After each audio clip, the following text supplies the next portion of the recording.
Okay, so we'll start with this one. Uh, some of this is just preliminary stuff. They don't want us to use the word average.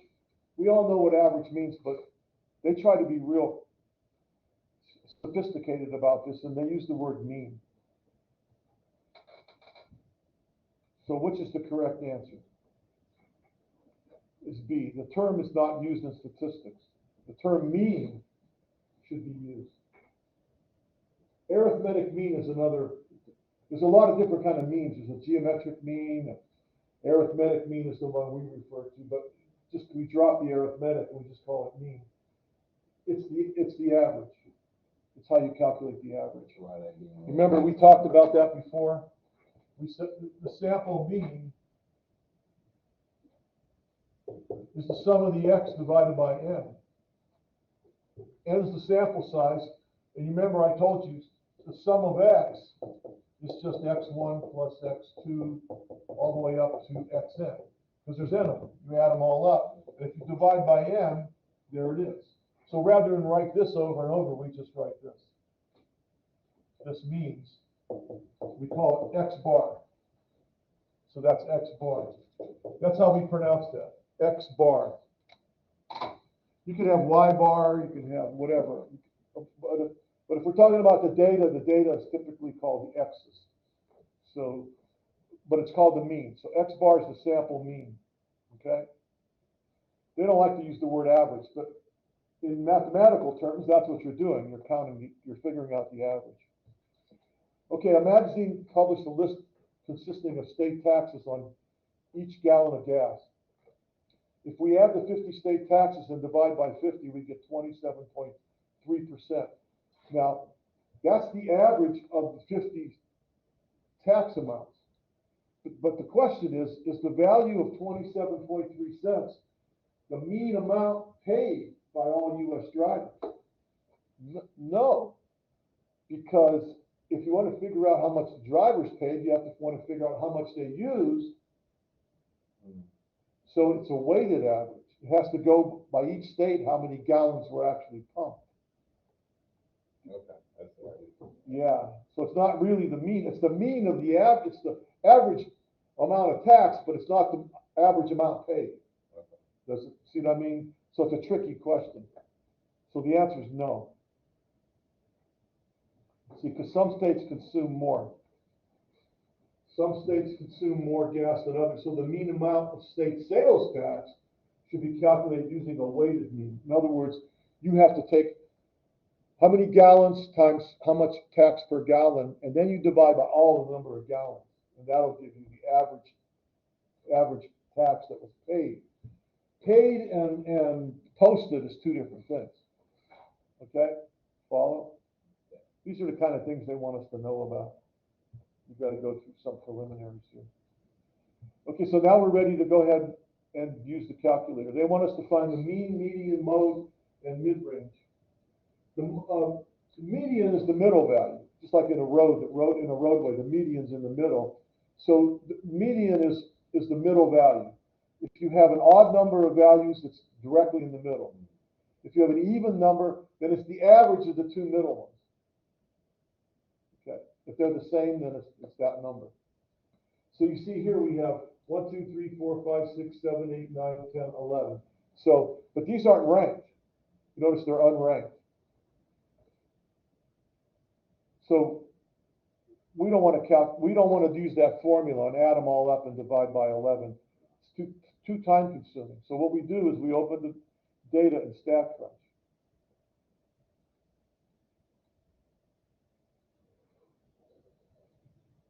And we go to stat, summary stat. Summary meaning a summarization, a summary of all the statistics. And you see we have a choice. Columns, rows, blah, blah, blah. We want columns. And which column?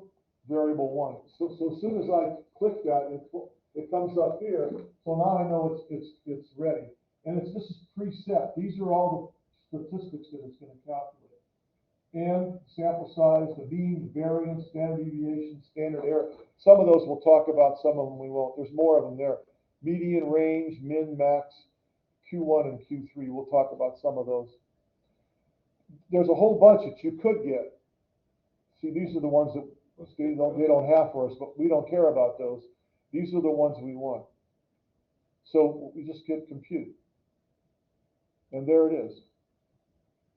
Some of them you can't see because of the size. But we know there's 11 data points. See 11, that matches. And there's a mean, and they give you 5 decimal places. They only want 1 decimal place here. So I would report my answer as 239.4. So that's the mean. 239.4. Then they want the median. Well, the median is right there, 241. See it? That's the middle value. And just to show you that that's true,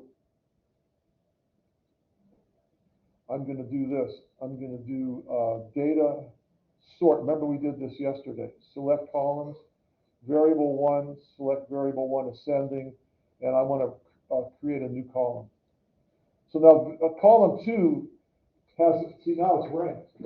Smallest to largest. There's your minimum, there's your maximum. And look what's in the middle. Number 6 is in the middle. There's 5 below and 5 above, so that's the middle. That's the median. But the machine did it for us. And now the mode. Now, when you rank them this way, the mode is which one occurred most often. There's 2 of them. 187. Yeah, and 273. So it's bimodal. That's the technical name. And it says use commas to separate answers as needed. That means if there's more than one. So the first one was 187, comma, 273. 2 modes. That just means the most frequent or the most popular.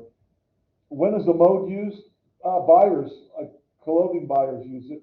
You go to a store and the person likes your style of shirts or hats, well, shirts, and then or dresses, and then they say, okay, what sizes do you want? And they'll tell you their most popular size. They won't say, give me 10 of each. They'll say, I sell to mostly petite. This is a petite store, so I want smalls and mediums. And give me 1 large or 2 large and 1 extra large, but I want smalls. That's the most popular. That's where it would be used, something like that. But see, that's a different kind of measure of central tendency. That's for a specific purpose. It doesn't have anything to do with what we call the parametric statistics. That's more I didn't mention this yet, but what we're doing is called parametric statistics because we're dealing with parameters. We are estimating parameters. So it's called parametric statistics. There's a non-parametric statistics, which deals with measurements of position. Like how many are above the median and how many are below. Like if you're doing drug testing, you don't really care about the amount used or the time. Well, you do, but you care about how many are less than the median time and how many are greater. That way, you can measure that way. So it's a non-parametric way. It's by position. And then the mid-range. So for the mid-range, that one's not located here. But they do give me the min and max. If I didn't sort them, I would have this is the large and this is the small, min and max. So if I take the average of those two, don't forget you need parentheses. It was 298 and 180, 181.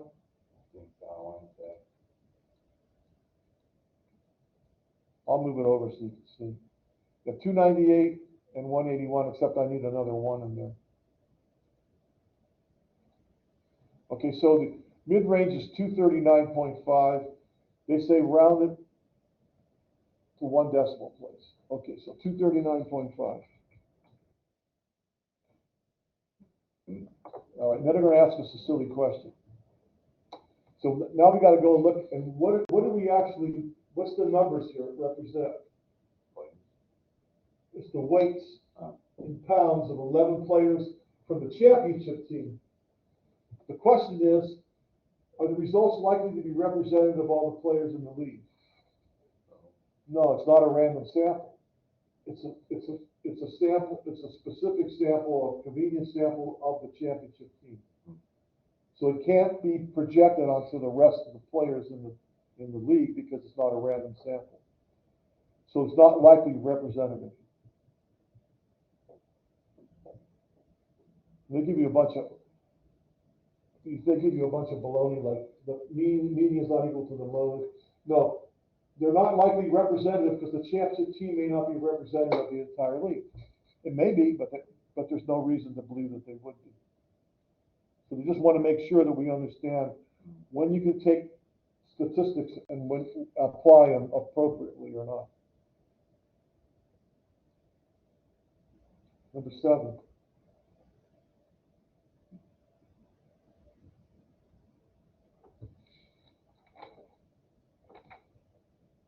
I'm sorry, number 11.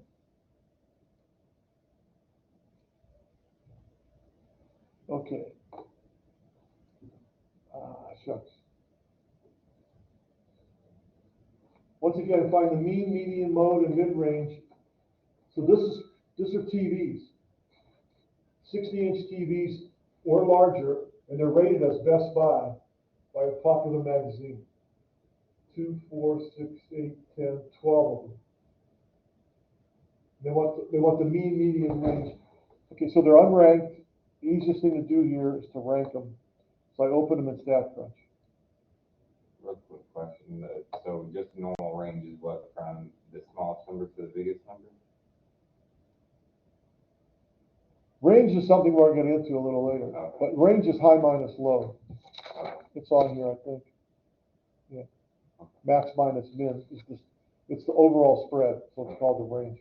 The mid-range is not half of the spread, it's the middle of the high and the low. It's the average. It uses the same word in there in its description, but it doesn't. Popped up on the data that we crunched last time. Yeah. And so I thought it was just shortened to range. We're going to do that.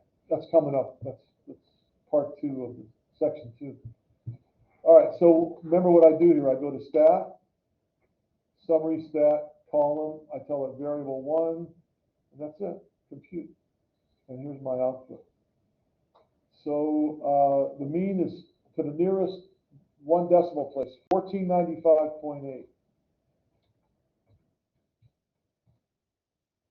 All right, and then the median it's given is 1400. I'll trust them that they got the middle one. And then the mode. Now, these aren't ranked, but is it possible for us to tell, is there a mode? If 1400 appears 4 times. It just jumped out at me. Okay, if you can't see it, then go ahead and sort it. So sort, select a column, select ascending variable 1, create a new column. So column 2 now is my sorted. You can see I got 1, 2, 3, 4, 1400s. So there's no other one that has 1950s twice, but that's not 4, so that can't be the mode. So the mode is 1400.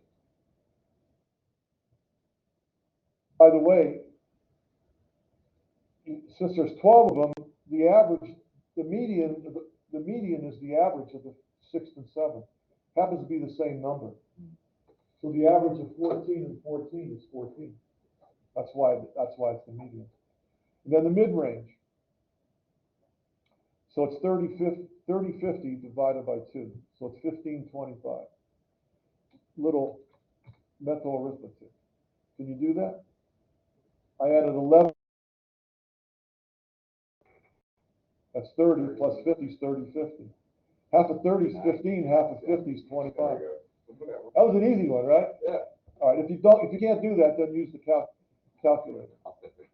But don't forget to put parentheses around the sum, because you're dividing the whole numerator by 2. Okay. And then they're going to give us a question here. Are the resulting statistics representative of the population of all TVs? that are 60 inches or larger. What does it say? Best Buy one? They're Best Buy. So is it include all of them? No, it's a specific kind of a sample. It's a convenience sample of just, so,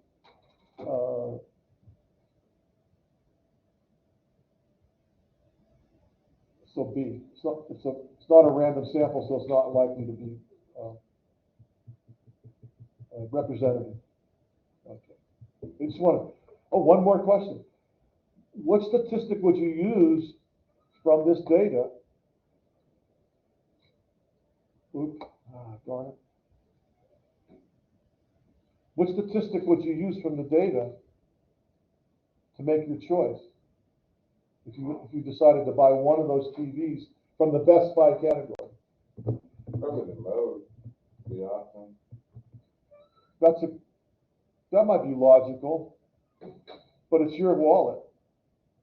If they're all Best Buys and it's your wallet, what statistic would be the best? Well, the lowest. Yeah. But It's a Best Buy. that's going to be a 60. What if I want like 195?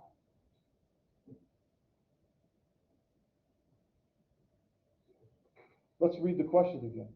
If you decide to buy one of these TVs, what statistic is most relevant other than the measures of central tendency?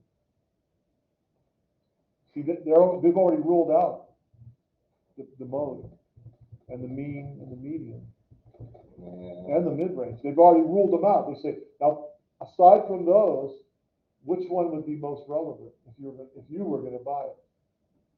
Oh, then they. I mean, come on. TV only lasts 3-4 years, and you got to get another one. Why would you want to spend more than you have to, right? If it's a Best Buy. The idea is that the Best Buy, they're all equivalent in terms of their ratings. So for some reason it's the cheapest, but if it's a Best Buy, that may be where you want to spend your money. Okay? Now, the thing if I bring it out, it is a statistic. It's the minimum. See, it's a stat. The max is a stat. The range is a stat. The median is a stat. Standard deviation is a stat. Q1 and Q3, those are first and third quartiles. If you split a data set up into four quartiles, and you need 5 numbers. You would have your minimum, your maximum, then you would have your median, and then halfway between the min and the median is Q1, because it defines the first quartile. So technically the median is actually the second quartile. And then halfway between these two would be Q3, which is your third quartile. So there's 5 numbers that would give you 4 quartiles. In other words, you're splitting the data up into 4 quartiles. So these two are just the middle of the two halves, upper and lower half, because the median splits in half. Then these two split the halves in half to give you fourths, right? Half of a half is a fourth.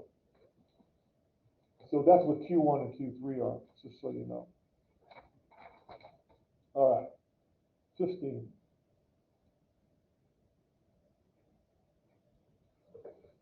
Okay, these are foot lengths in inches of randomly selected women in the study of the country's military in 1988. So we'll leave the question for last. So you got 2, 4, 6, 8, 10, 11. It's not a big set, but we'll just go with it. We'll see what happens. So we open up the StatCrunch.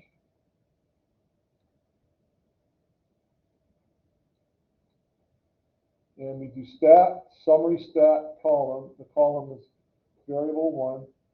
And just compute. So the mean is 9.4, 2 decimal places, so 9.37. I'm glad I read that. So 9.37. The median, 9.2.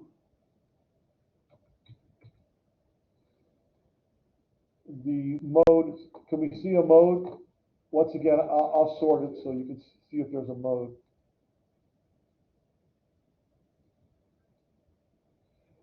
We don't need another column. What happens if you don't select a new column? It just reorders it right there. So is anyone repeated? Yeah, 9.2. That's the mode, 9.2. And then the mid-range. So 8.6 and 10.3, if you add them up. 8.6 and 10.3. So the mid-range, 9.45. It says do not round. So I was looking to see what they wanted. They said just whatever answer you got, that's what we want. 9.45. Now the question is, are these possibly representative of today's military? No, because it's from 1988. It may or may not be true, but we can't make that assumption. Because right now that's 30-something years, so we can't go there, right? All right.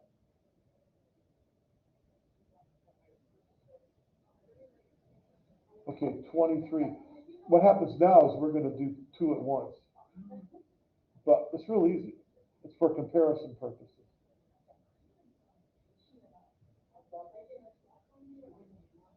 This is male and female. What are they? Pulse rates, beats per minute, BPM. All right, so what I do is I open the data in StatCrunch. Now you get two columns. Notice instead of variable 1 and variable 2, they actually had a name for the sample, so they gave the name, which helps out when you do further work here.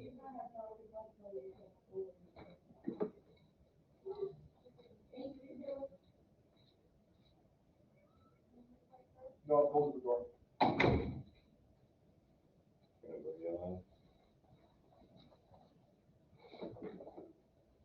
Okay, so what you do here is you go stat, summary stat columns, you pick both columns, and the way you do that is you use the shift key. If you hold down the shift key, then you can do both. You hold down the shift key, and then you hit your what do you call that? Mouse. There you go. And what will happen is you get two rows. You see, the first column is the first row, the second column is the second row, and they have all the same data. So the mean for the males is 69.6, and the mean for the females is 83.8. Already there's quite a disparity. One's less than 70, the other one's more than 80. So they're going to ask us a question about that. Does there appear to be a difference? So now we look at the medians. The medians for the males is 71, and for the females is 87. So would you say there's a difference? Both measures of central tendency say there's a difference. But all we could say is that let's see, the mean and the median. Oh, no, I'm sorry, D. What? The mean and the median for males are both lower than the mean and the median for females. No, it's not. Oh, okay. I read the chart backwards. Sorry. Okay. I just assumed the males were higher. Then they'll have another. Does there appear to be a difference? See, now we don't. They're just asking us as just a point, just looking at it. We know that there is a difference. We said that we compared them. One's they're lower for males on both measures of central tendency. Does there appear to be a difference? Well, let's see what answers.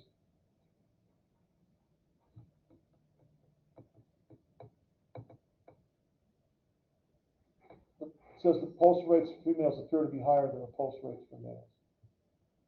Okay. Now, here's what we're going to do later on in the class. I'm going to tease you a little bit here. Here's what we're going to do. we're going to go to stat, and this is a t-stat for 2 samples with data. And the values for the first are the males, the values for the second are the females, and the hypothesis is that there's no difference in the means. If the difference is 0, that means they're equal, right? If the difference is 0, that means they're equal. So the alternative is that they're not equal. One's higher than the other.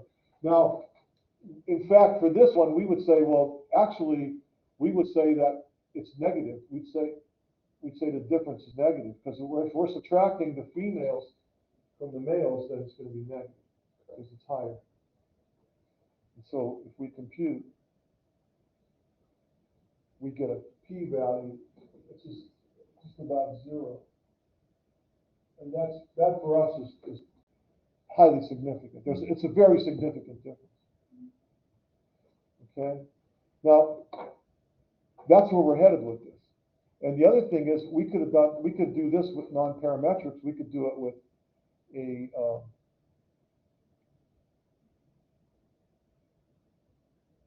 Mann-Whitney test. Now we're going to look at medians. I'll do the same thing. And so here the median, the difference in the medians is 0. Here, or it's not. And so once again, it would be negative. And so when I compute, see, once again, we get a real low p-value. See, what happens for this one is that the males are all below the median. 15 of them, so they're all below the median. So it's significant. Okay. It's significant. See, but anyway, both tests, which we're going to do later on in the course, reinforce the fact that we said they're different. All we're doing is on the face of the data, just looking at the measures of central tendency. We're not even, see, the test that I just showed you rely on spread also. Okay? Anyway, that's how you do 2 of them at once. Let's see. So that was just a teaser, just to show you where we're headed down the road. Okay, so now this one says use the magnitudes on the Richter scale of earthquakes listed in the data set below.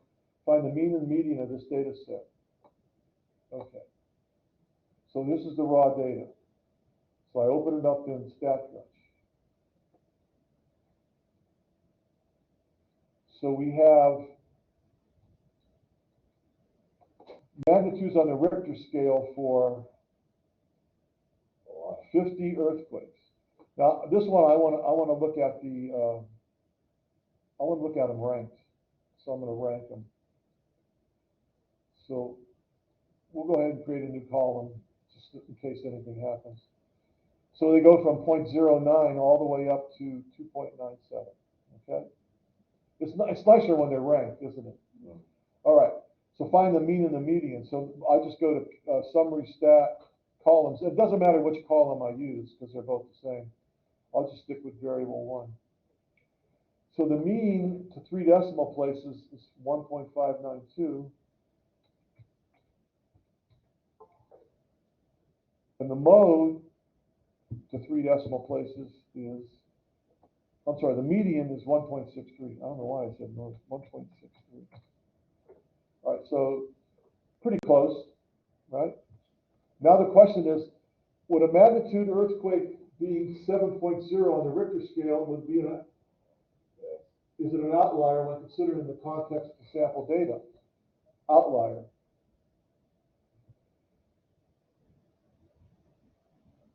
Yeah. Well, here's where we're headed with this. Well, it's way outside the group. The mean is 1.592. That's the mean, X bar.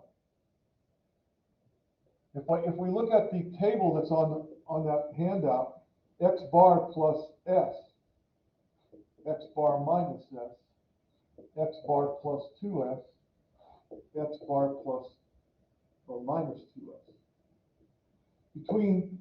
See, I created if you look at the curve on the first handout, 95% of the data, this is my 95% confidence interval, would be between those two values.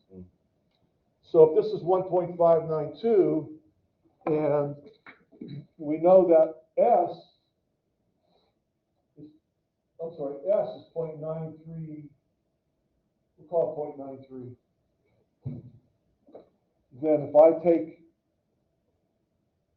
X bar 1.592 and I add 2 times 0.93, 2 standard deviations, that's 3.452.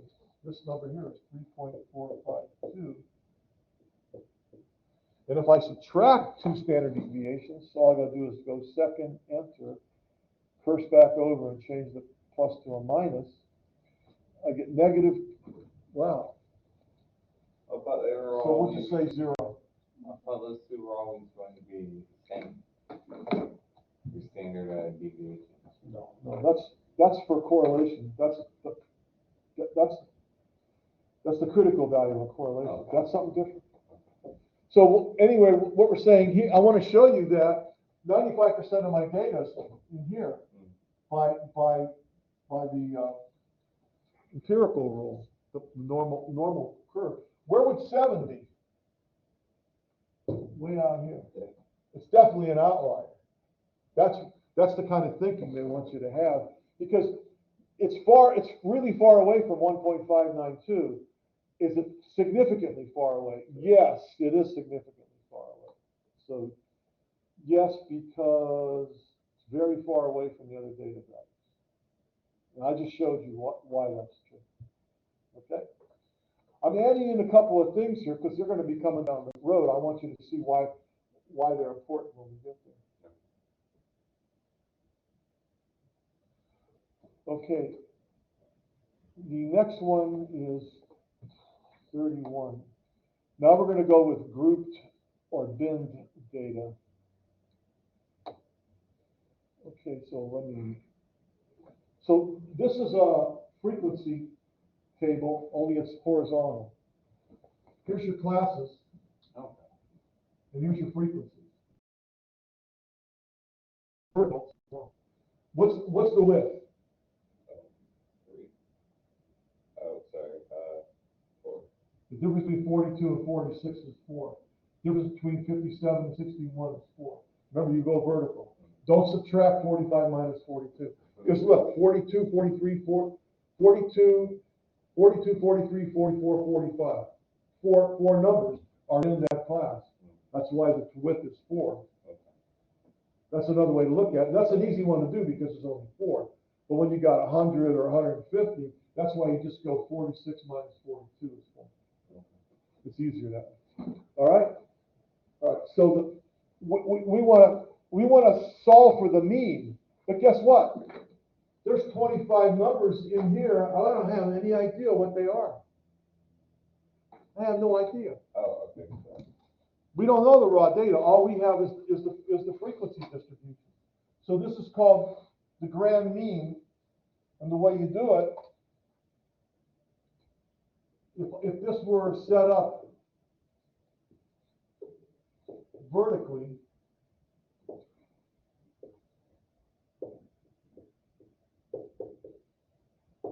this is what we would do.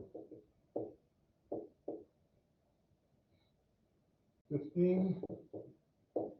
Can you read it off with the next one? Next one would be 7. See, I'm just adding 4 as I go. Next one. 4. You see what I'm doing here? 1. And then 1. Right. All right. So n equals 12 and 52, right? 47, 51, 52. Well, what do? I can't. What I do is I just find the midpoints, and I use those. So what's the midpoint for these two? What's half of 87? 43 and a half, right? I just added those two divided by 2. Oh, okay. So the next one's 47 and a half. Next one's 51 and a half. 55 and a half. 59 and a half. what we do is we just take, we use this 25 times, we use this one 15 times. So it would be, I'm going to do this one by hand so you can watch me. 25 times 43 and a half plus 15 times 47 and a half plus 7 times 51 and a half plus 4 times 55 and a half plus 1 times 59 and a half. That's the total. And I divide by how many there are. We said how many were there? 52. So there's my sum of x. There's sum of midpoints. So 46 point to the nearest tenth, so it'll be 47.0. Okay? Now, I don't want you, I did it by hand just to show you where it comes from, but watch. Here's how we do this. We go open the stat crunch.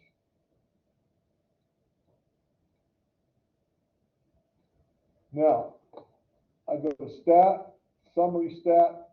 I don't use columns. See the bottom one? It says grouped or bin data. So the bins are the classes. Remember, bins and classes are synonymous. So our speed, miles per hour. The counts are the frequency. And then it says midpoints are defined by the limits, the class limits. So you have lower limit, upper limit for the first class. They're defined, what they mean is use those for the average.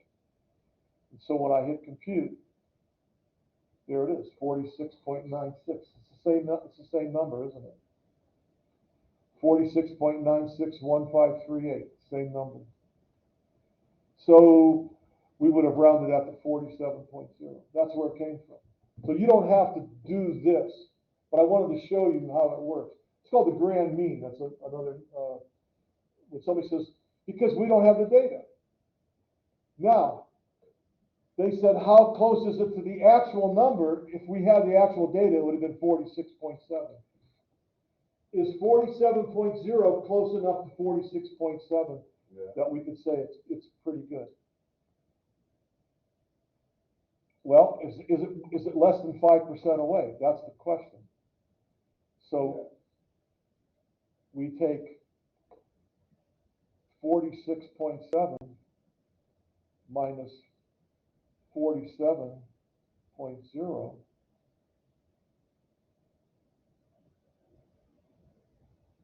And we divide by 46.7.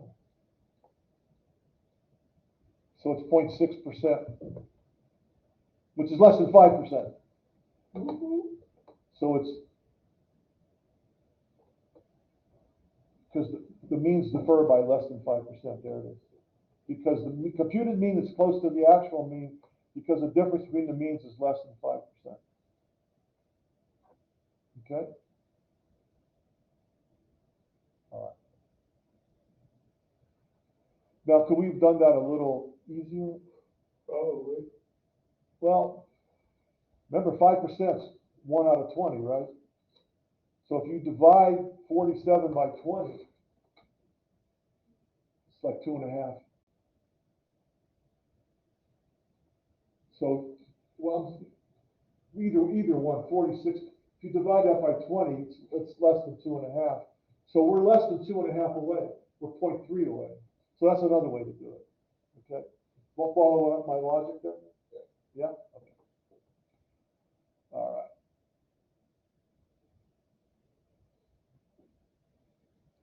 So that's grouped or bin data. And then 34 is a weighted average. You guys know how to do grades, right? No. No?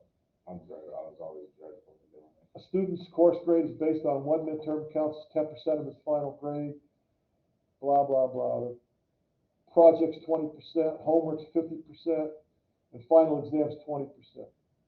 Okay, so what do? We take 10%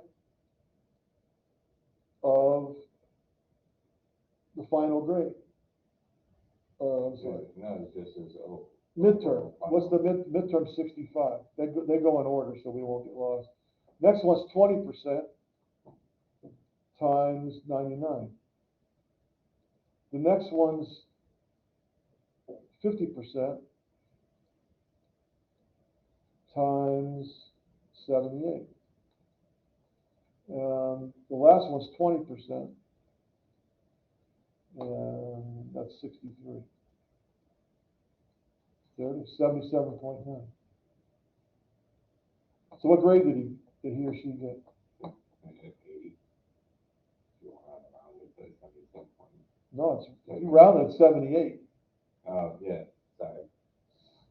Okay, the overall score is, 77.9. it says, type an integer or a decimal, so 77.9. Okay? Then they want to know what was the grade. Well, it's obviously a C, because it's between 70 and 80. As long as you figure out how to get a grade in the front, you know. Now, it all depends on this weighted average. Look, this one's one of yours. I'll help you with it. So this is for a grade point. That's a little different. One common system for computing grade point is 4 for an A, 3 for a B, 2 for a C, 1 for a D, 0 for an F, but there's credits because they're weighted. Each course is weighted by how many hours. So what's the GPA of a student with an A for a 3-credit course? Well, that's 3 times 4, because the A is worth 4 points. But it's 3 hours, so it's 4 points for every hour. The next one's a B in 2 4-credit courses. So that's 4 times 3 plus 4 times 3. Each 4 hours is worth 3 points because it's a B. And a C in a 3-credit course. So that's 2 times 3. And a D in a 2-credit course. So that's 1 times 2. D's worth 1 point. So how many hours was the total? 3 plus 4 plus 4, that's 11, plus 3 is 14, plus 2 is 16. That's the total number of hours. So we got 2.75. Oops. Oh, it says nearest 10. 2.8. See that? I didn't read it. But luckily, you got a second chance. That's the reason I give second chance. Okay. Third chance. All right, so I don't know why they would make it 1 decimal place when it's a grade point average. You usually use two. That's what I thought right away. See, it's weighted. So I'm not understanding. How is the class weighted just based on how long it is? Is that what? Because it's a 3-hour B is a 3-hour A is less than a 4-hour A. You got less points. A 3-hour A is worth 12 points. A 4-hour A is worth 16 points. Why do you come up with that? Why not A? Because a 2-hour A is not as heavy as a 3-hour A. Yeah, but why come up with a whole weighted system in the first place? I'm not.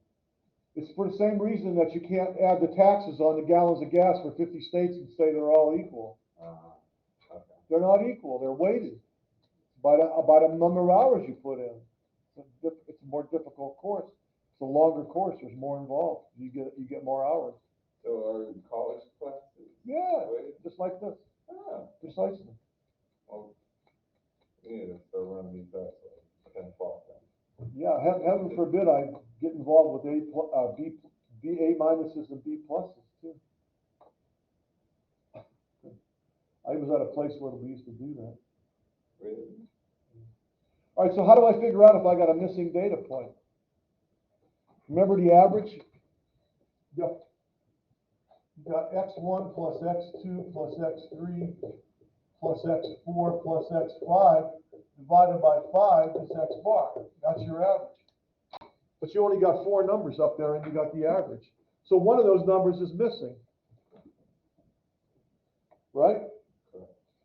All right. So it's just an algebra. It's an algebra deal. You got 93 plus 63 or 69. And then 81 and 53. Plus x5 divided by 5, and what's the average? Average is 70, or 74.4. There's the only number I don't know. So I multiply both sides by 5. Then I subtract that from both sides. And that will give me x5. Just an algebra problem, right?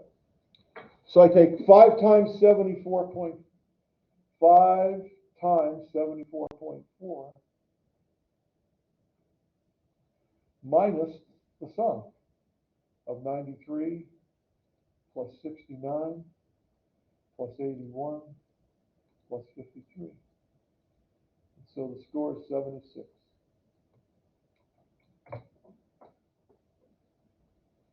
So if you didn't know this and you put a 63 in here and you add all 5 of them up and divide it by 5, that's what you would get, 74.4. We just did some algebra, right? behind you. Behind you. Bottom. Behind you. Oh, man.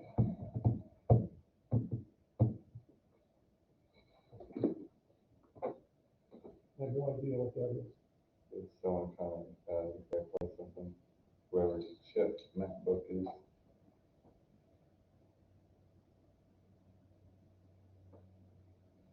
The first kind of once at a time. I do the same thing when I run through it. There we go.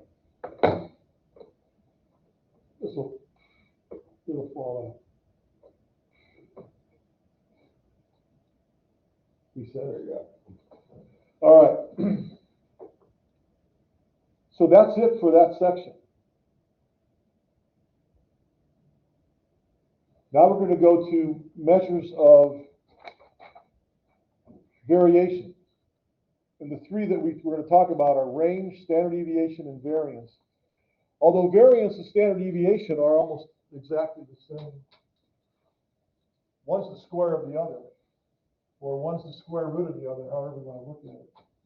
So range is easy. It's just high minus low, or max minus min, whatever word you want to use.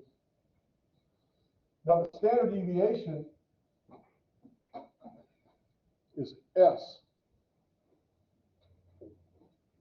And S is, well,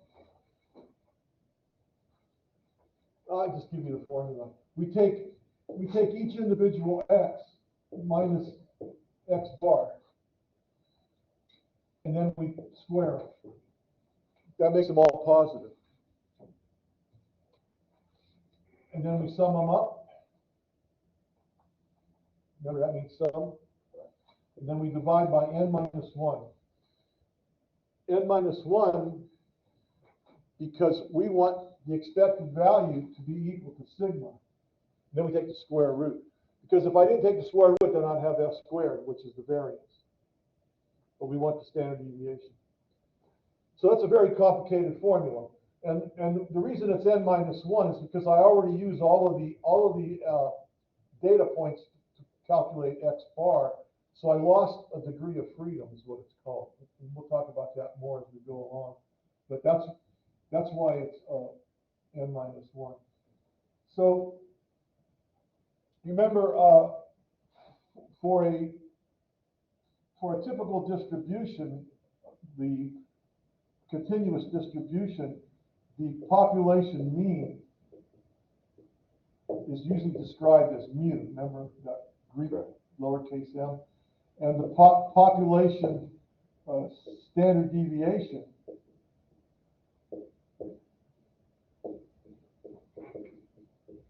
is usually sigma, lowercase Greek s, that's a sigma.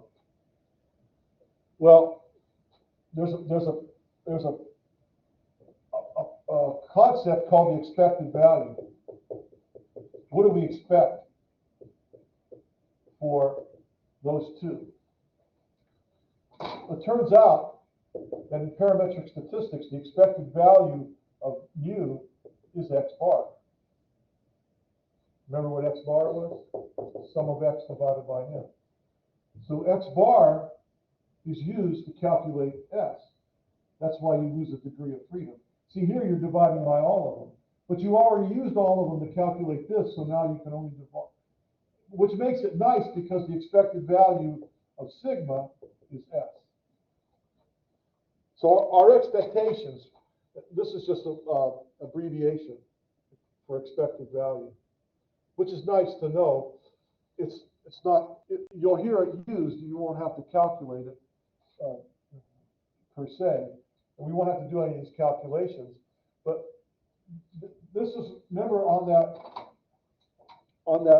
I won't draw it again, on that empirical, you can see that the middle is x bar. That's what we expect. We expect x bar to be in the middle. And then our spread is in terms of s.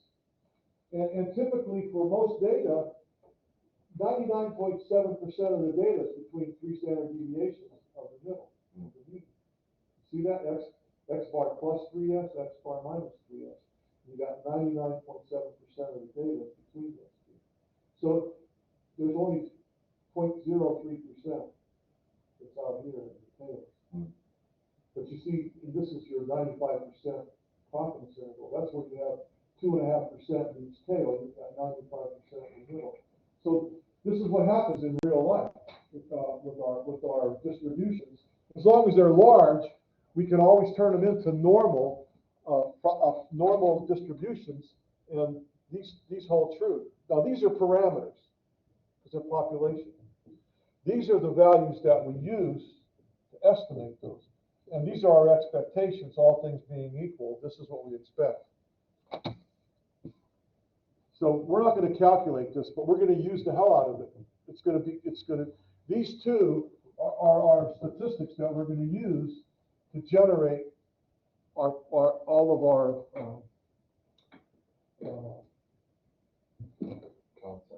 our intervals, our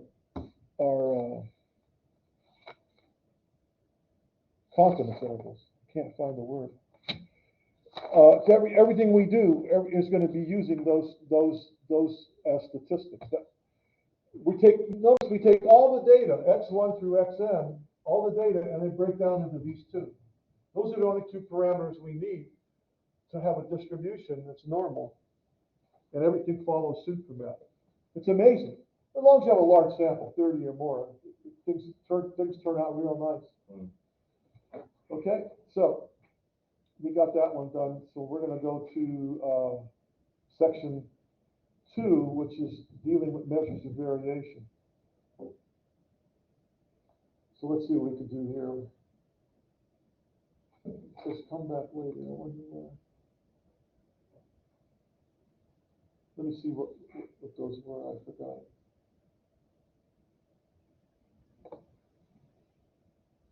Yeah, I'll come back to those. Okay, so we're going to go to 4.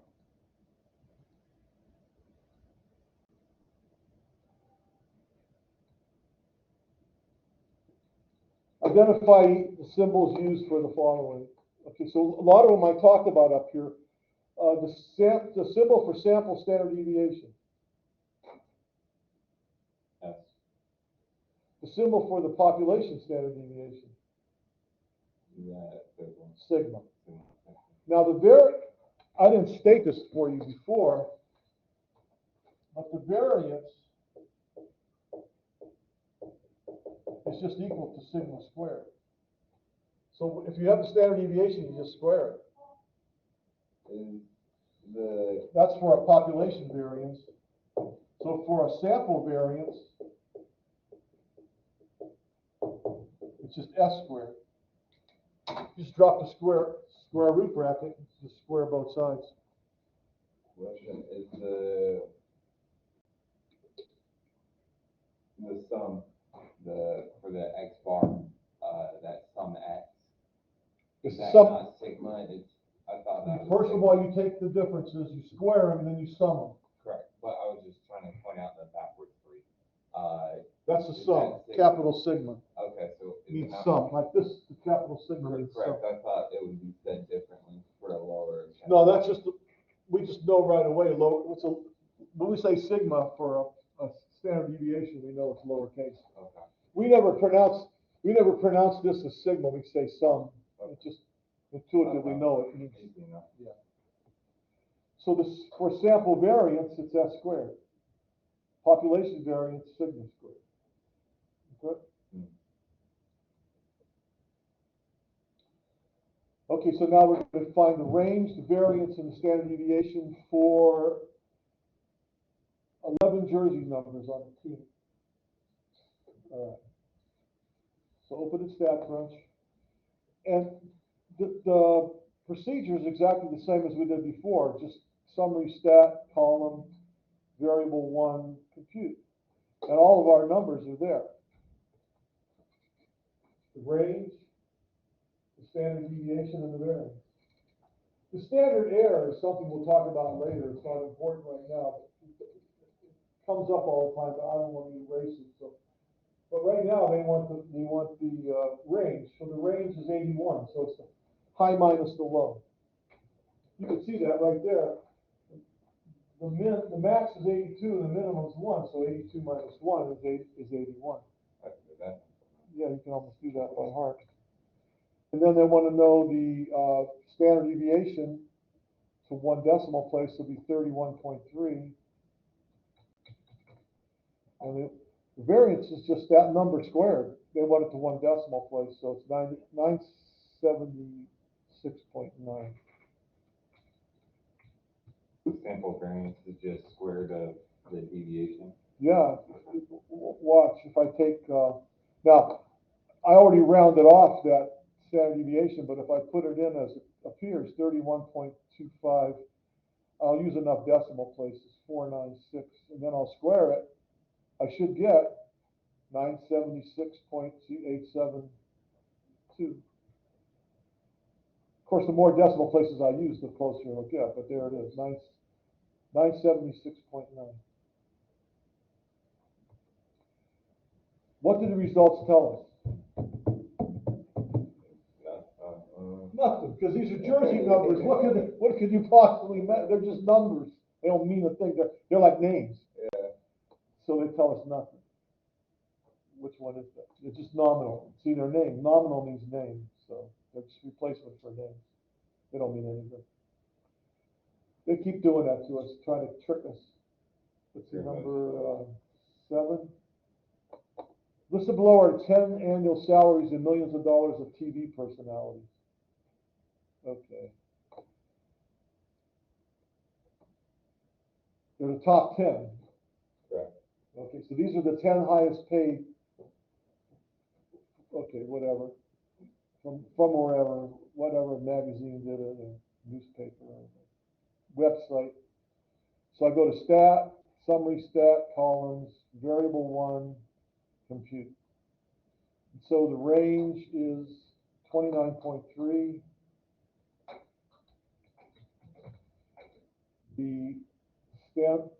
The variance, so they did variance here first. Okay, variance is 144.95. They want 2 decimal places. And then the standard deviation is 2 decimal places, 12.04, right?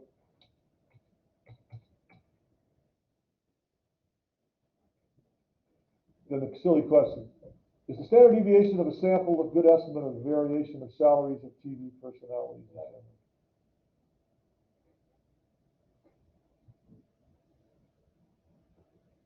D.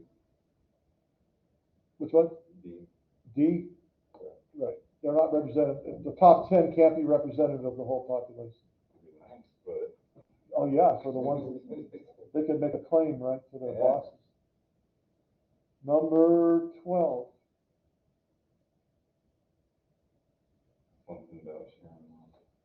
Okay, listed below are measures of radiation absorption rates in watts per kilogram corresponding to various cell phone models. I'll leave the question for later. So we open up the data in StatCrunch.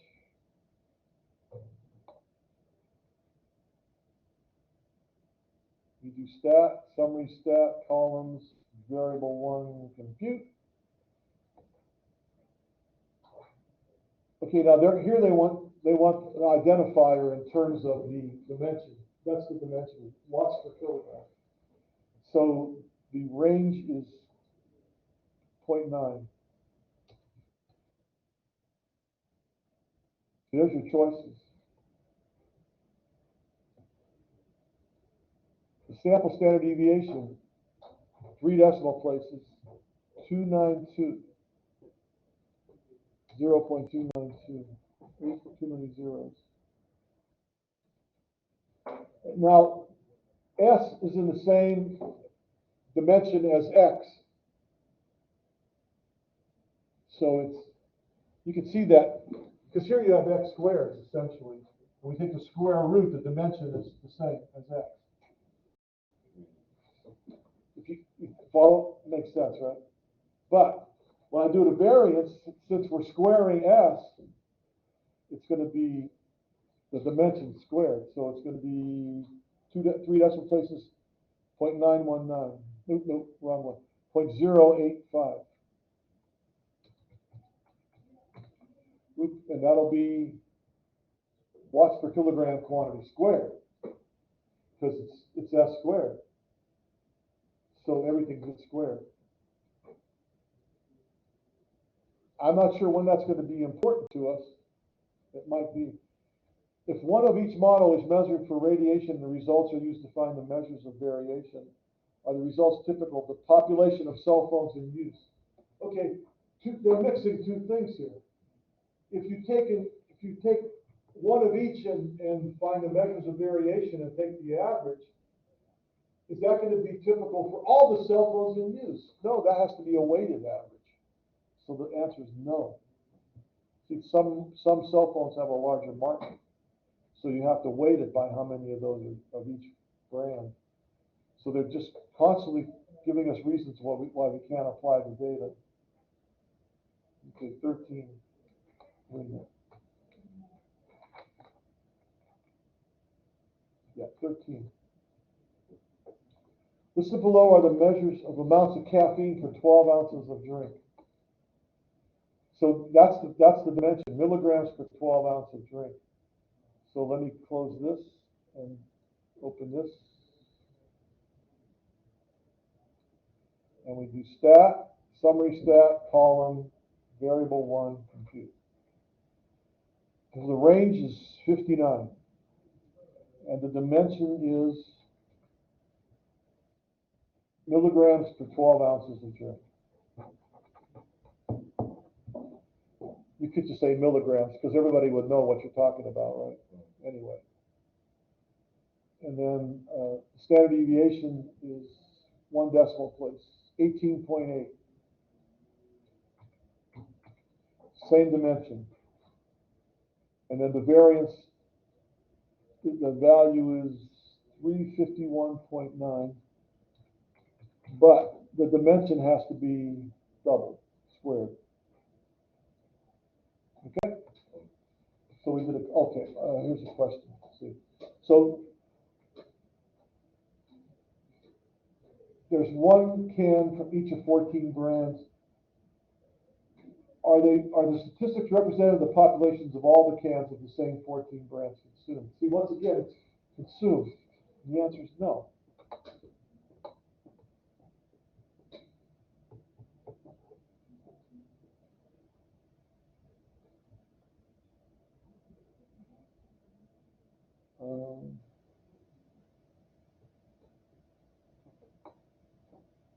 There we go. They're not consumed equally. They keep doing that, so be on the lookout for that.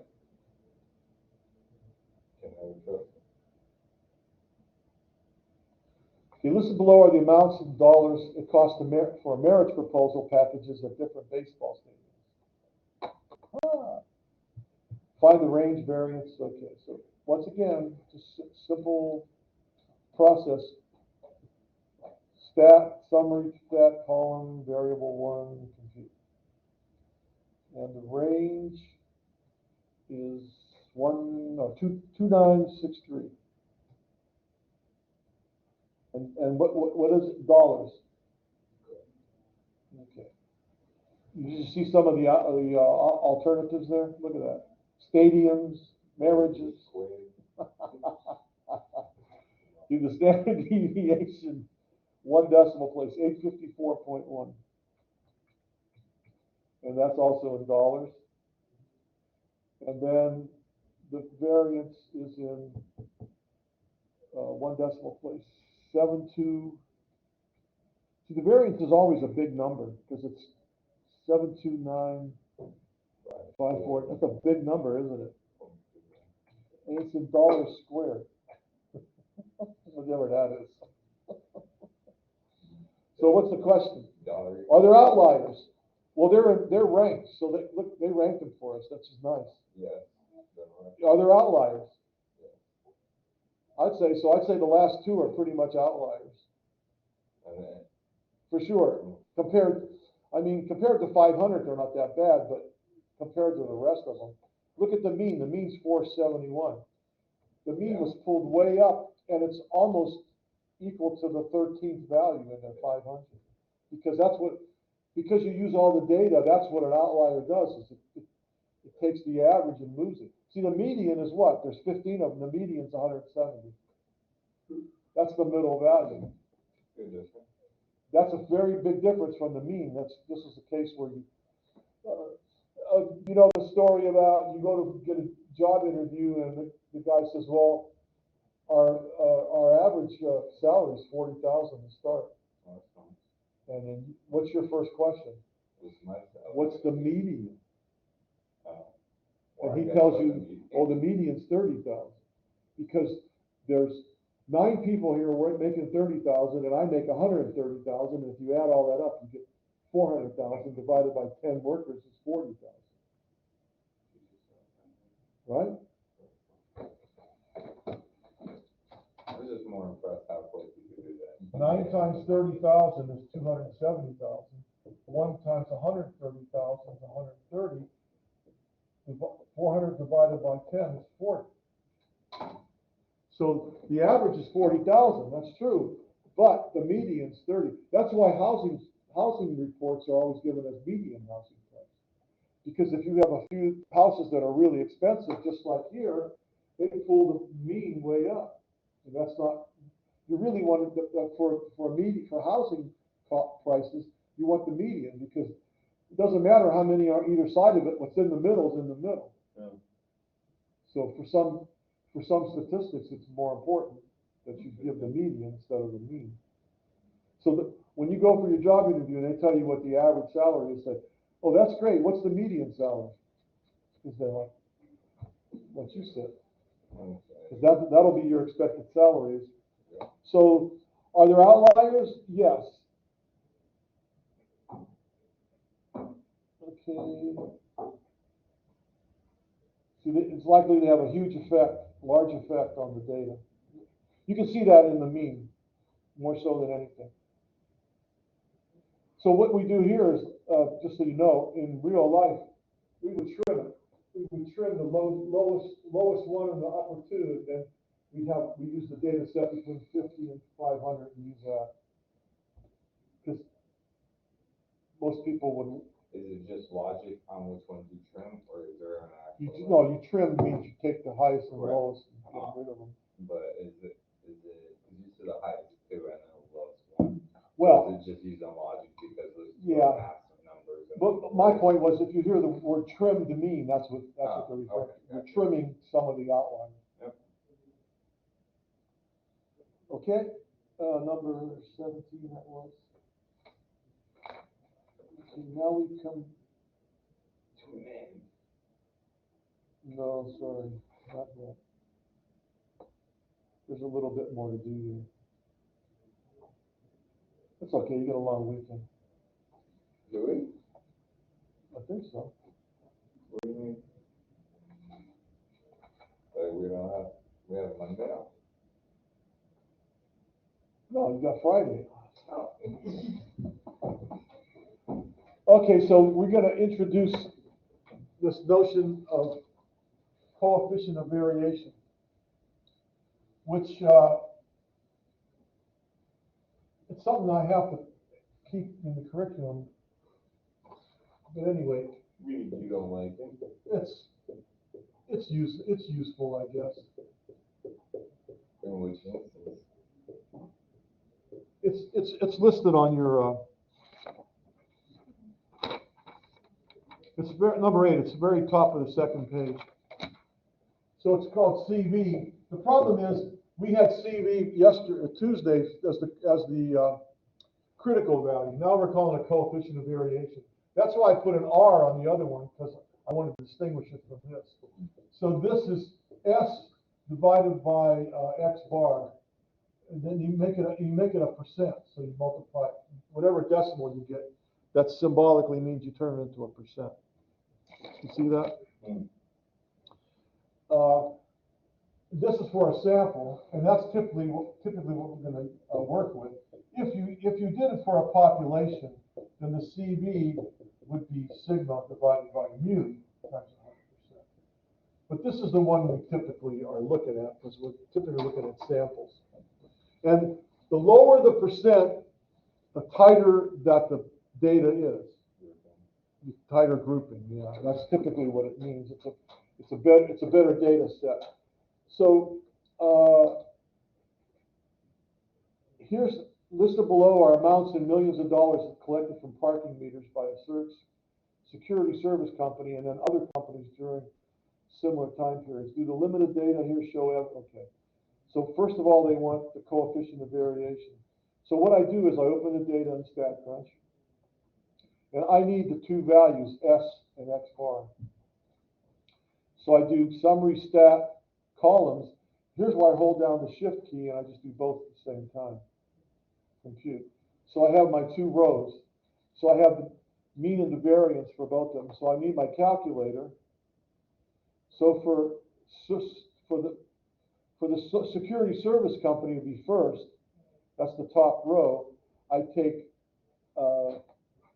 S, which is 0.7.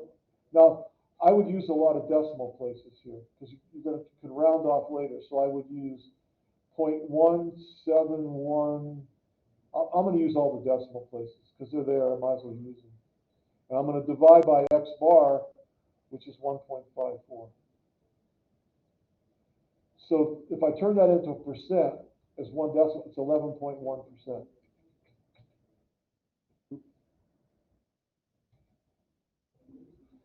Okay, and then they're going to want the same calculation for the other companies. So that'll be 0.13165612. I'm going to divide by 1.72. I can tell you right away, it's a smaller number, isn't it? 7.6%. So, do the limited data listed here show evidence of stealing by the security company? Consider a difference that's greater or less than 1% to be significant. Yeah. Now, here the 1% they're talking about is the difference, because it says difference. So yeah, look, it's 3.5%, right? So yes, there's a significant difference in variation. Now, we'd have to do some other statistical analysis to show that there's a... I don't like how they said. Right, I know. Yeah, I know. But the main thing here is being the ability to calculate correct S over X bar. Correct. It relies on what we did earlier. It's the same computer operation.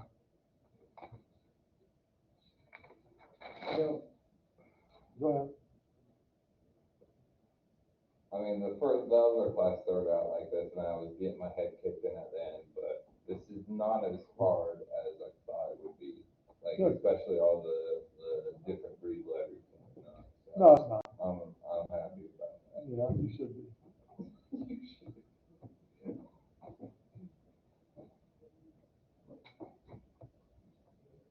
I lost my train of thought here.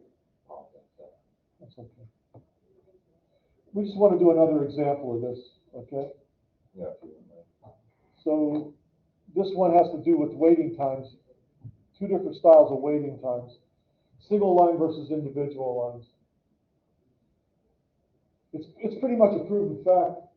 Most of the time, single line is better, and you just go to whatever teller's next. Oh, okay. You know what I mean? Yeah. Rather than picking a line. But in some places, it's better to, or it's easier to do one or the other. It all depends. But okay, so they want the coefficient of variation for these two. So once again, I do summary stats columns, hit my shift key, got both of them going at the same time, and so I need my calculator, and they're lined up. They want A first. They don't change the order, so I can just do the top first. So it'll be 0.49486,249 divided by 7.14. So that's 6.9%. And then the second one is 1.78.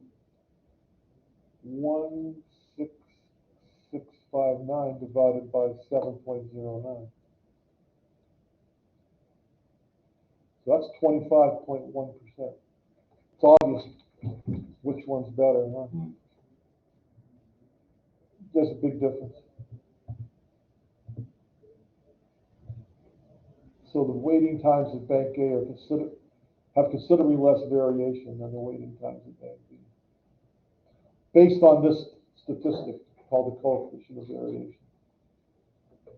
All right, so let's see, where do we end up here?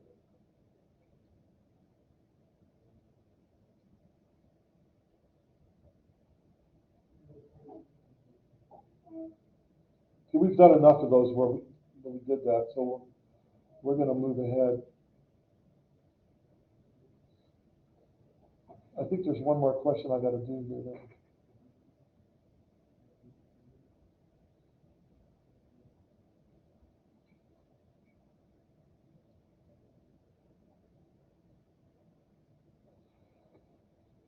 Okay, so let me do this. I'm going to back up to what we skipped, because now it's going to make more sense.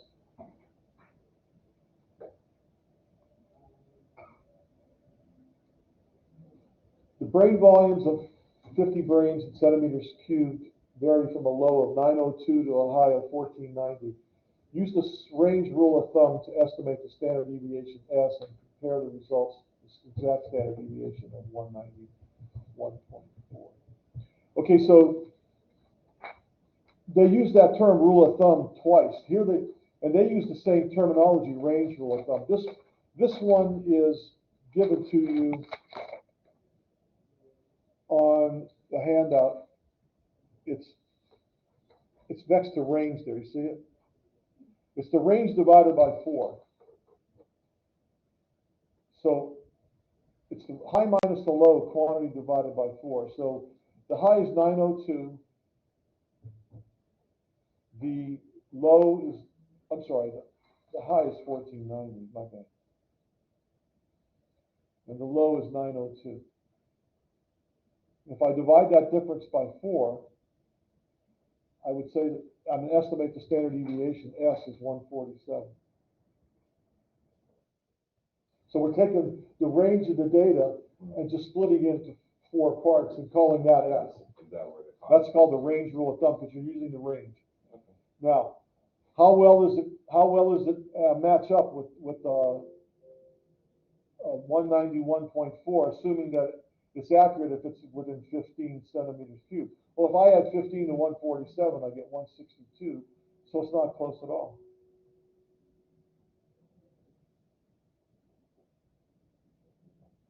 So it's C. It's greater than 15. It's 1, because the actual is 191 minus 147. 44, so it's much greater than 15. All right, so that's range rule. No, I think they'll have a couple of them here. Oh, okay. The brain volumes for 20 brains has a mean of 1 and a standard deviation. So now they're going to go to they're calling it range rule of thumb, but that's the wrong term. Now we're going to use the rule of thumb. The rule of thumb's on the bottom of the handout, number 7, first page. That's where you go to your x plus or minus 2. The range rule of thumb splits it into 4 parts. The rule of thumb looks for x bar minus 2s and x bar plus 2s and calls that the rule of thumb with x bar in the middle. So that uses a high and a low based on those 2 numbers.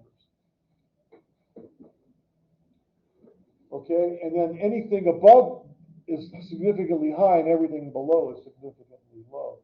So what I would do is I would take 1173.6, that's x bar, right, the mean, and the standard deviation, so they want the low values first, so I would subtract 2 times s. S is 121.1. So that's x bar minus 2s. It's in the calculator right now. That's the low value. So that would be 931.4. Anything equal to or less than that is significantly low.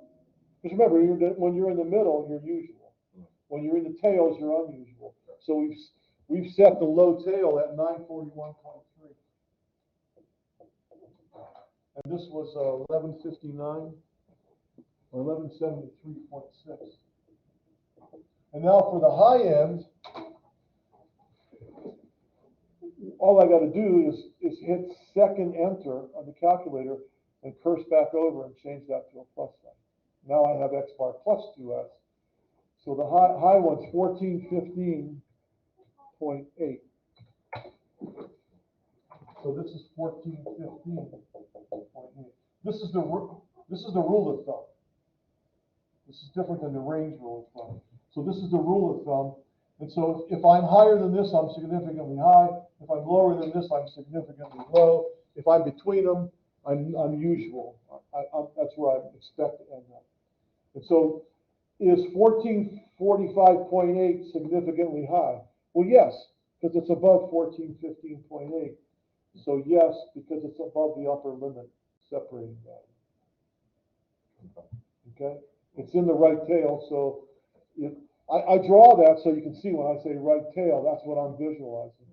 I'm visualizing that standard normal curve. Everything comes back to this. Ultimately, everything comes back to this in statistics. Okay.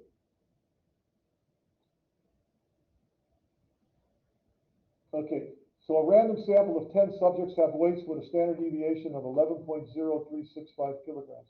What's the variance of the weights?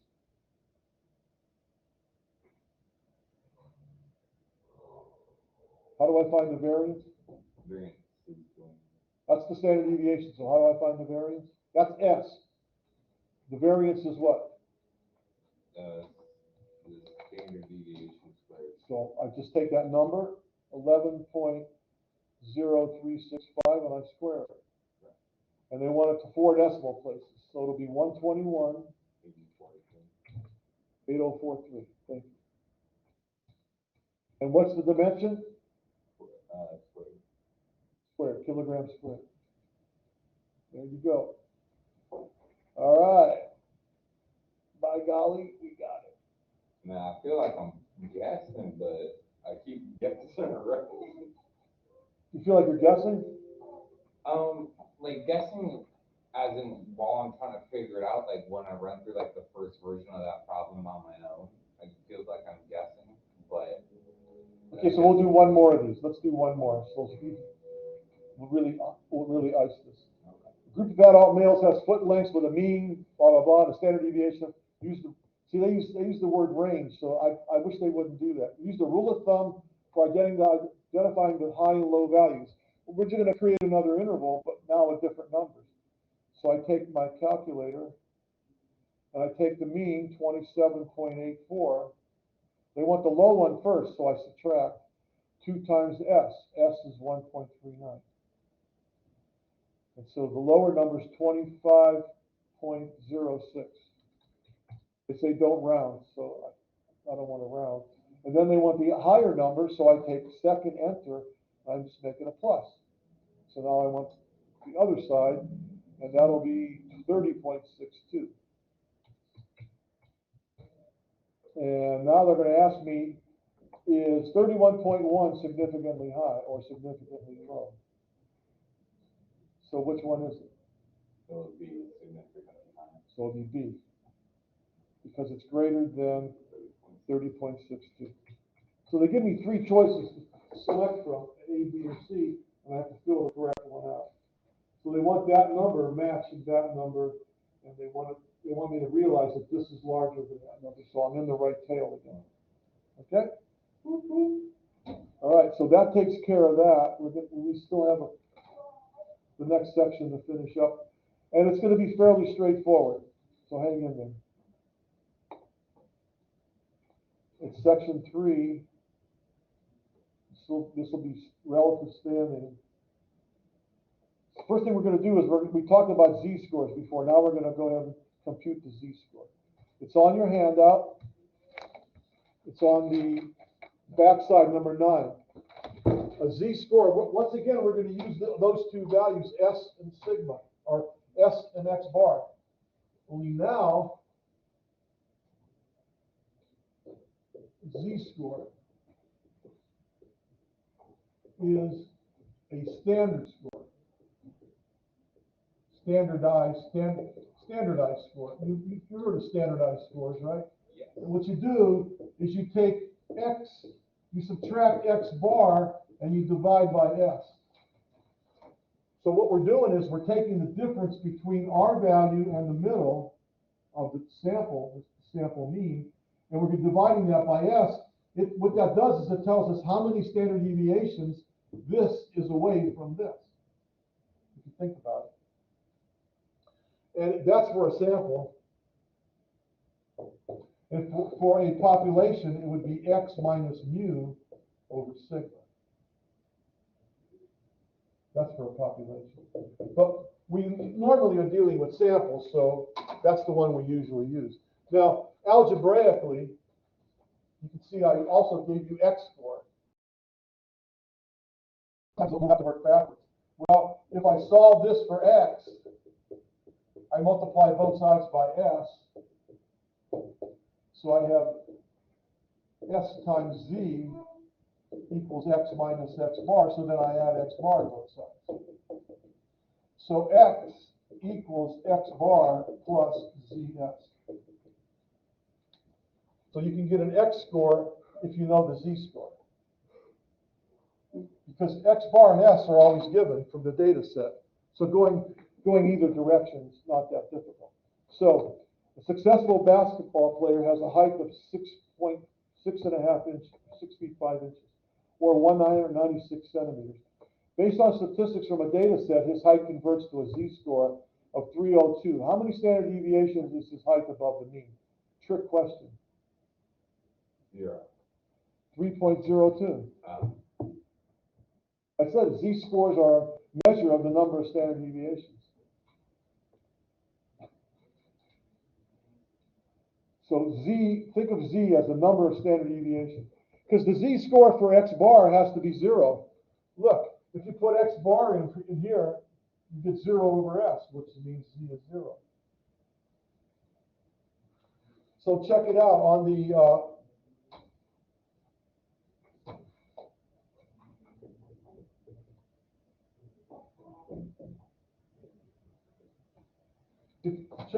that empirical chart that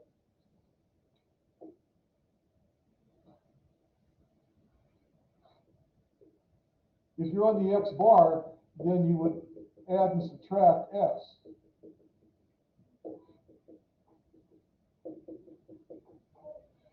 If you're on the mu sigma, this would be mu, then you'd have mu plus sigma, mu plus 2 sigma. This is for the population, if you know the numbers. And if you're, so this, I'm sorry, X for a sample. This is the X for a population, and this is the Z. It'd be 0, and it'd be 1, 2, minus 1, minus 2. Because that's all Z measures, is the number of standard deviations. Right? If I put in X bar plus S, then the X bar minus X bar cancels, and I got S over S, which is 1. See it? That's all Z does. It measures the number of standard deviations you are away from the mean. And how many standard deviations is the mean away from itself? 0. So, okay? That's all that's going on here with the standard scores. Yeah. This shows you a box plot, just so you know that this is a 5 number. There's your quartiles. See, there's your min, your max. Q2, that's your median. But see, how this visually shows you a spread, and it shows you how much. And then also, when you compare two distributions, you can see how they match up. So anyway, to answer this one, the minimum is 156. Q1 is 168.1. Q2, or the median, is 176.8. Q3 is 181.8. If you ever want to run into one of these are called a 5-number summary. And that's called a box and whiskers. Box and whiskers. That's called a box and whiskers plot. Box plot. That's another name for it, I guess. Box and whiskers, box plot. Okay. Refer to the two boxes. I just want to show you. See, there's 2 of them. So it shows you the relative spread of the 2 data sets for 2 different samples. It shows you where the medians are, how you can compare them. It shows you where the middle quartiles are, and then this one's obviously spread larger than that one, so you can compare them for whatever you want to do with them. So, okay, here's a trick question. If your score on your next statistics test is converted to a Z-score, which of those scores would you want of those 5? That's 2. How about you? Which one would you want?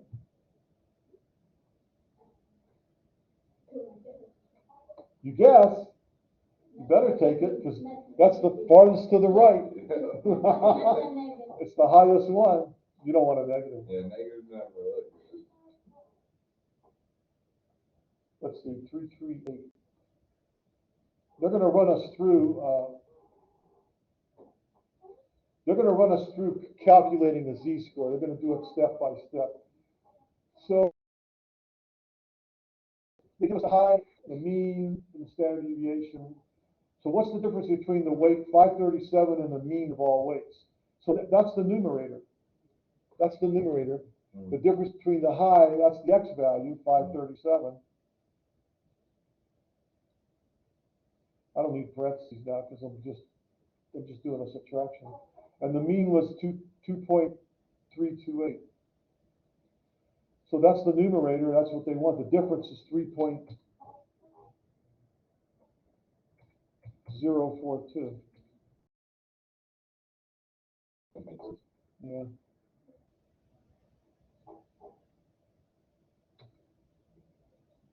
Yay. The difference in standard deviations. That means I divide by the standard deviation of 1.959. That tells me how many standard deviations that is. 2 decimal places, it's 1.55. So the Z-score is 1.55. 1.55. Another trick question. And the highest weight is it significantly high, significantly low? Rule of thumb. Is it between -1 and -2? Or -2 and +2? So it would be a not. It's not significant. It's in the middle. 1.55 is between -2 and +2. Okay? Yes. Consider a value to be, now they're laying it out. Consider a value to be significantly low if the Z-score is less than or equal to -2, and consider it to be significantly high if it's greater than or equal to 2. So a test used to assess readiness for college in recent years the mean score was 19.9 and the standard deviation was 5.1. Identify scores that are significantly low or significantly high. What test scores are significantly low? So I take 19.9, I subtract twice times 5.1. That's S. So test scores that are less than 9.7 are significantly low. They give me three choices for each of these. And then what are significantly high? So I do second enter and change it to a plus. And so 30.1, greater than 30.1. And then they'll say, oh, so anything between those two is the usual. Okay, I think that's.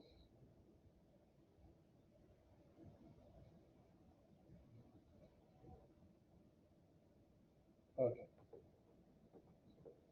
This is how you use z-scores to compare what's more extreme.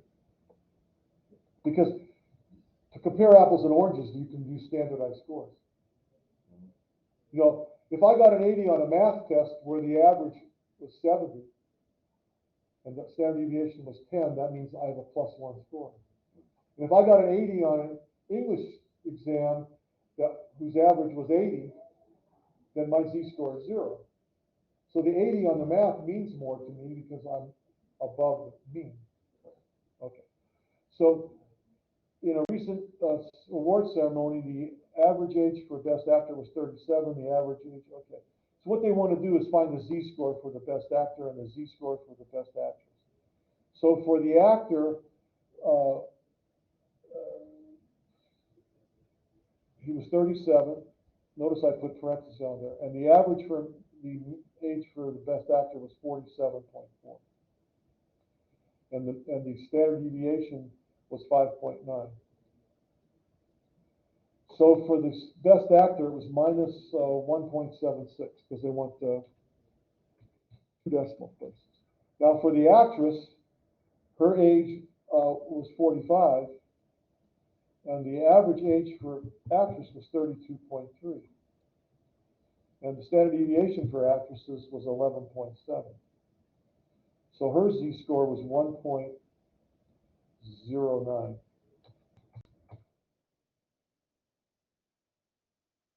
So which one had a more extreme age?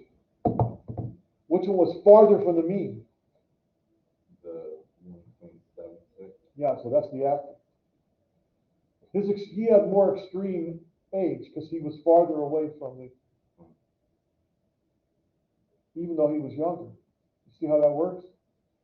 Because they each have their own averages and their own standard deviations. So how do you compare them? By standardizing their scores. Because then now they're to their own scale. How far are they away from what's normal, what's usual? Makes sense. Okay. So that's it for that. Now we're going to move to percentiles.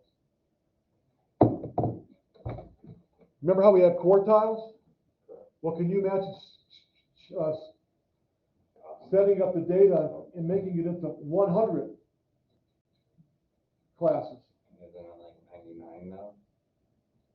No, You did the 100 percentile? No, you have 0%. Oh. I guess technically there would be 99. You can't have 100 percentile because what a percentile meant, the percentile rank measures all the scores that are less than, it's greater than all the scores. So you can't have a 100 percentile score because you can't be greater than 100% because you're included. Okay. So here they have 50 scores. Now, typically percentiles are used when you have thousands, because it's easier to deal with that. But here we have to have some round off rules, and you'll see how those work. But there's 5 rows, 10 columns, so there's 50 data points. So they want the percentile of 4.1, which is right here. So we just have to count how many are less than 4.1. Well, there's 1 there and 30 in those 3 rows, so 31. And there's 50 altogether, so you would just take 31 divided by 50, so it'd be 62nd percentile. That's a lot easier to figure out. So that's 62nd percentile. So 62% of the scores are less than 4.1. That's what it's saying. So that's the 62nd percentile. It could also be the 61st or the 63rd, but given what we're dealing with, we'll just leave, you know what I mean? We'll just leave it. And percentiles are always rounded to the nearest whole number. Okay? You never have decimal points. How about 0.8? What would be the percentile for 0.8? 1, 2, 3, 4, 5. 15 times 2 be 30 percentile. Why'd you times it by 2? Because it's 50. Each one is worth 2%. See, that's why 31 became 62. Okay, you're 50 means 2% per number. Right? If there's 50 numbers, each one's 2%, it adds up to 100%. Sorry. Good question, though. Okay, now they want to know the 40th percentile they want to know what number is the 40th percentile. Now,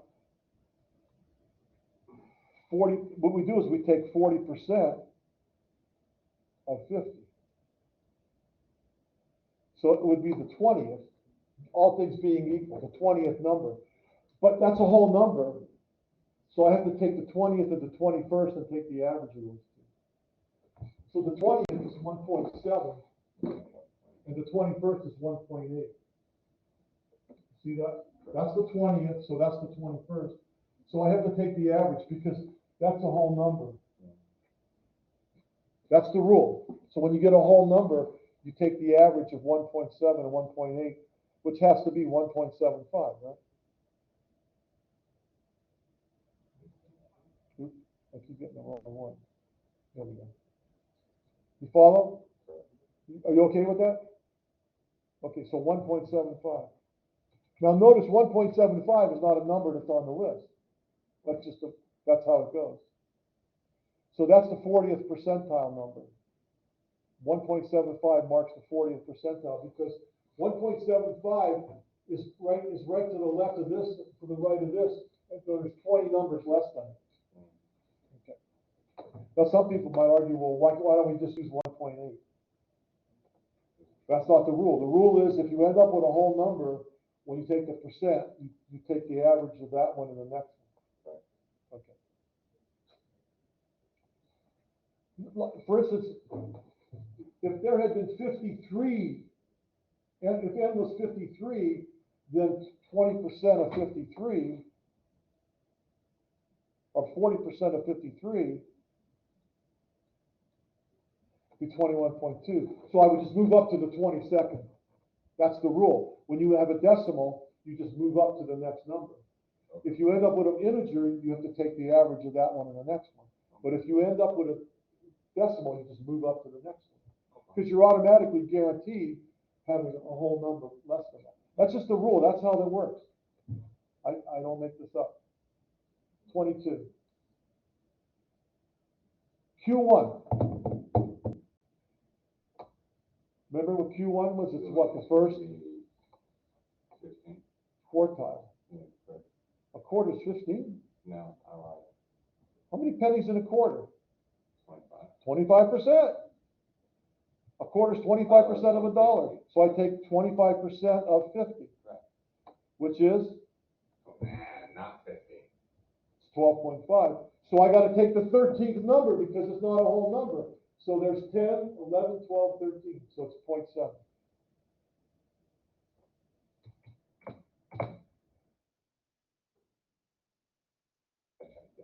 Okay? I know there's a repetitions for 0.7, but all I'm doing is following their rules. And the thing of it is here, the problem is we don't have a really huge data set, like with thousands of school children or,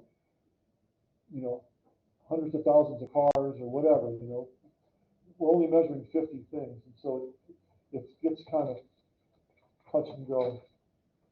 All right, 23. That's the same one, Q1. It's the same thing. We can answer, it's the 13th, so 0.9.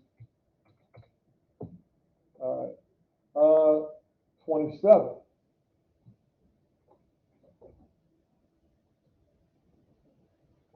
Find P75. By the way, you remember when we had Q1, Q2, and Q3?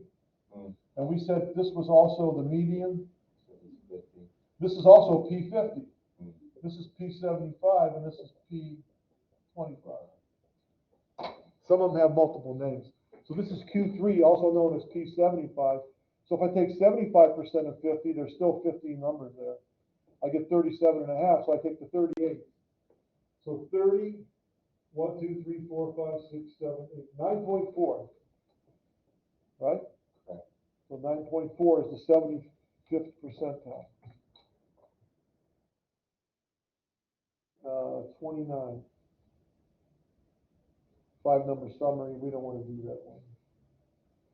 Okay, just a couple of review questions here. We'll call it a day.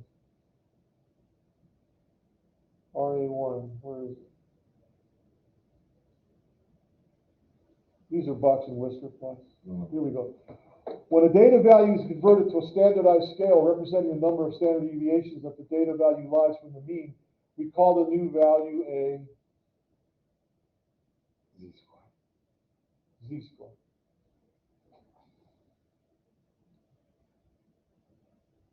A data value is considered what? If its Z-score is less than -2 or greater than 2. Significantly low or significantly high. Very good. And number 3. Whenever a data value is less than the mean,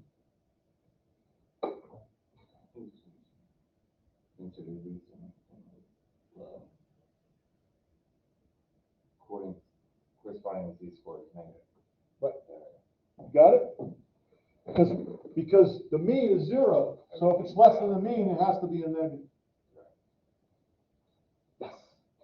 That's going to come in handy for us. You'll see down the road because we're going to be using all this stuff. Now you have enough to do homework 3, and once you finish homework 3, you'll be ready to take test number 1. Okay, test number 1 doesn't open up till Sunday. Do you both completed the first 2 homeworks? This homework 3 is not due till Sunday for 100%. But I'd get it done because what I would do then is start on practice test number 1. Because you could take it up to 10 hours, which means if you took it completely, you could do it like 5 times. So you can go in there and keep opening it up and just doing a few problems and closing it and see how you're doing. And the more you get exposed to that, the better you'll do on test number 1. And if you want to get as high as you can on test number 1. And it's not due till next Tuesday. And if you don't do well on it, as well as you would like, you can do it again till next Thursday. But Monday, we start on homework 4. So that's why you want to start getting this out of the way, get it solid. And I tell you what, if you want to start on test number 1 early, I will let you do that, provided I see that you've finished homework 3 and you've done homework number or practice test number 1 for an hour or more. I'll see you on Sunday. But you got to email me and let me know. Otherwise, it comes out Sunday midnight, Saturday midnight. So you got all day Sunday to practice and do test number 1. And then Monday we start homework 4, which is something new. Whatever. Any questions? Not at the moment, no. Okay, let me stop this recording.